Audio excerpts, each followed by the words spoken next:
আপনারা হয়তো অনেকেই জানেন না হযরত ইমরান আলাইহিস সালামের মাকবারা মানে কবরস্থান কোথায় অবস্থিত। এই মাকবারাটাই আপনারা দেখতে পাচ্ছেন, এটা হচ্ছে হযরত ইমরান আলাইহিস সালামের মাকবারা, যিনি ছিলেন পৃথিবীর দ্বিতীয় মানব। এই কবরটি 60 হাত লম্বা। হ্যালো অ্যান্ড আসসালামু আলাইকুম। কেমন আছেন সবাই? সবাইকে শুভ সকাল।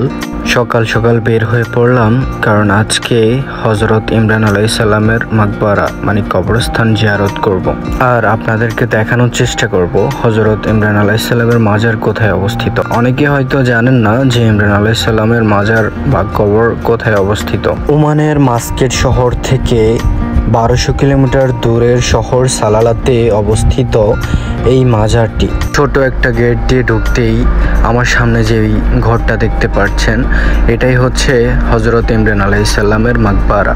এর পাশেই রয়েছে ছোট্ট একটি মসজিদ, যেখানে মুসল্লিরা নামাজ পড়তে আসে। আর এই ঘরটির ভিতরেই হযরত ইমরান আলাইহিস সালাম শাহিদ আছেন, আর আমি আপনাদেরকে দেখানোর চেষ্টা করব।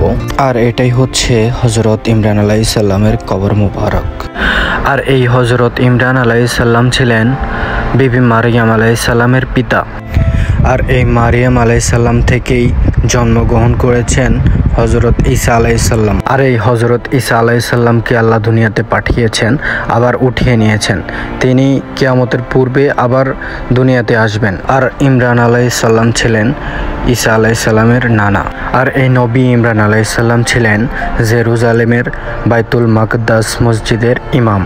আর এই মাকবারাটি জিয়ারত করার জন্য বিভিন্ন দেশ থেকে মানুষ আসেন।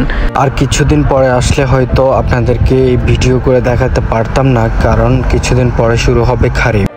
আর এই খারিফে বিভিন্ন দেশ থেকে মানুষ আসে, তখন আসলে এত মানুষের ভিড়ে ভিডিও করা সম্ভব হয় না। আর আপনাদেরকে আরও একটা কথা বলে রাখি, ওমান সালালাতে আরও 2 জন নবী আছেন, একজন হযরত আইয়ুব আলাইহিস সালাম। সো আজকের ভিডিও এখানে শেষ করছি। আর ভিডিওটি কেমন হয়েছে সবাই কমেন্টস করে জানাবেন। সবাই ভালো থাকবেন। আসসালামু আলাইকুম। আল্লাহ হাফেজ।